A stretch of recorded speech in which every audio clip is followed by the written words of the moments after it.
Hey, this is Pam Geyer with Living HIPP. If you saw my gratitude post this morning, I shared with you we are 1 week away, my husband and I, from celebrating our 15th wedding anniversary. Woohoo! 15's kind of a big deal, so I'm kind of excited about that.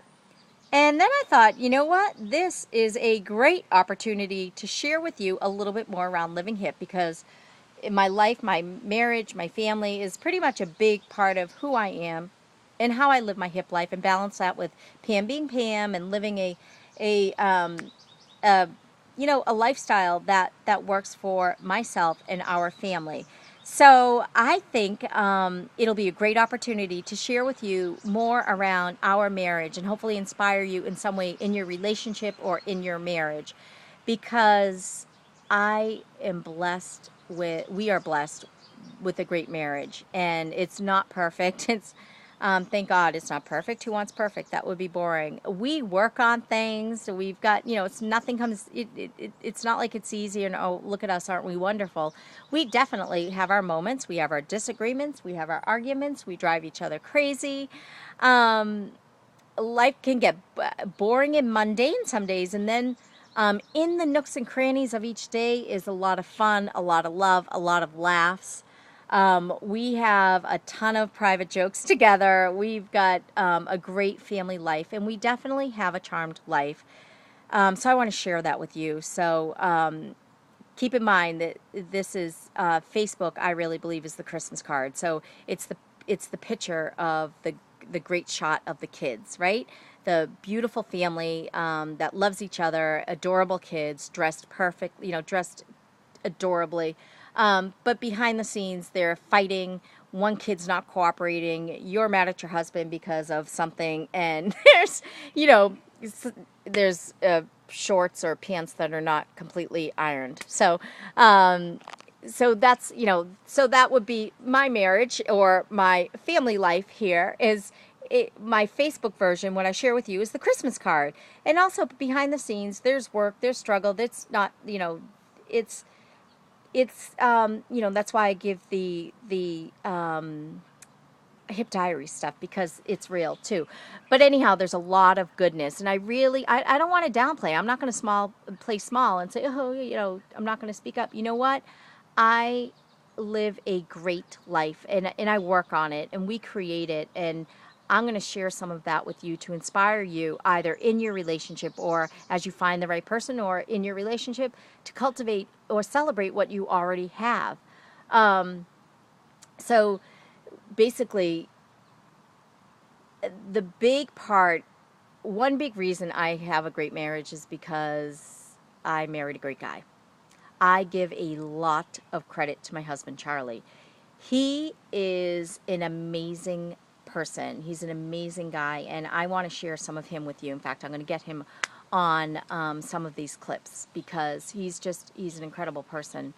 And so he makes it work. Another reason I made the right choice in marrying him. And I'm going to share with you very quickly that I actually was engaged before I met Charlie.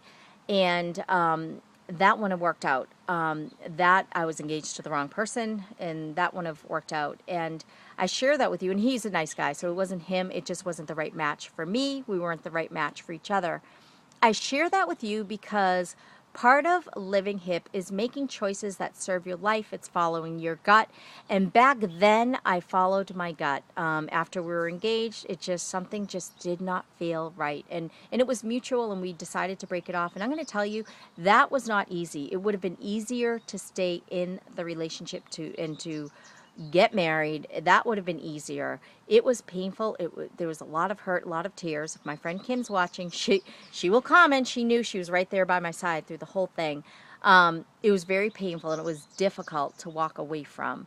And it was embarrassing too, to be engaged and to have to call it off. That was just a lot of things, but I followed my gut, and thank God, because God knew what he was doing when I didn't even have as much faith in him as I do today, because I let go and I did the painful choice and went through all of that. I opened up for a new life, and my new life was really, my life started when Charlie and I met.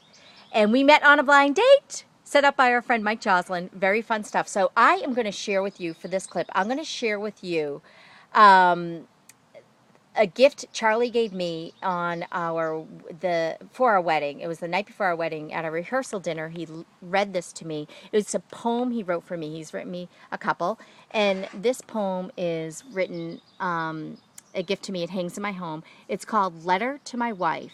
It began one night in November chill, a blind encounter at the Small Planet Grill.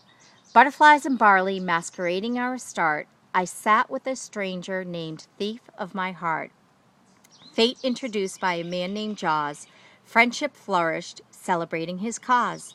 Love and support filled the walls of my canyon, ending the search for my true companion.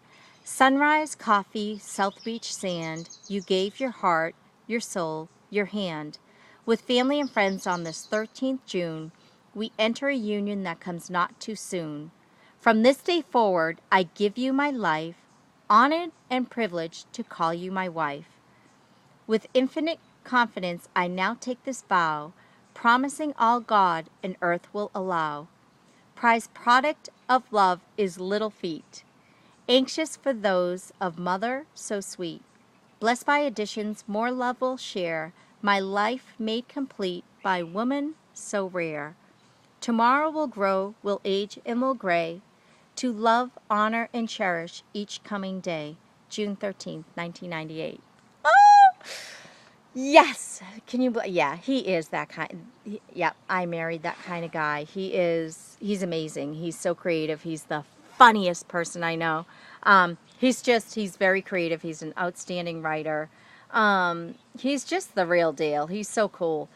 And we met on a blind date, and I'll share more. Another clip. Maybe I'll get Charlie on that clip to share more about the blind date. But basically, I didn't want to go. I was like at my sister's house, like wanting to not show up. I just didn't want to go, but I went. And when I opened the door, running into our date late, couldn't find parking in Boston, I didn't know I was opening up the door to my dream life. I went and I thought to myself, I'll go for it. He'll be a nice guy, but I won't like him.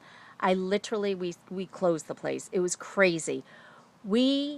He was so cute, so adorable. I mean, and especially like 19 whatever years ago, maybe 18 years ago, he was so cute.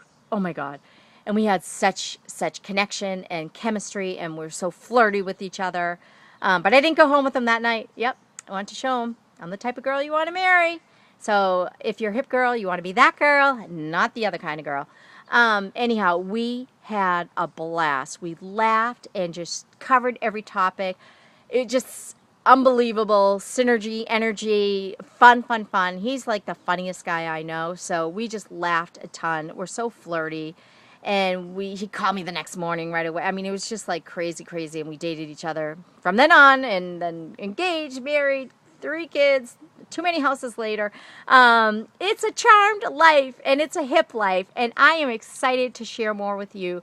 My Prince Charlie, my best friend ever in the whole world. He's a great, fun guy. So I can't wait to share more on our hip life this next week. We're going to celebrate hip marriages and relationships, and I hope to inspire you in some way to live your hip life and just cultivate and find that fun part in your relationship. Because if we didn't have that, I'd go crazy. Because, like, as hip as life is, it ain't always fun, is it? It can be, just too chaotic and crazy and busy and mundane and blah blah blah blah blah. So when you're married to your best friend, you keep it fun, you keep it real. It's a lot of fun. So I gotta go, but we're gonna check back in. We'll touch down again. More of living hip and a hip marriage. They live happily ever after. Yahoo! Bye bye now.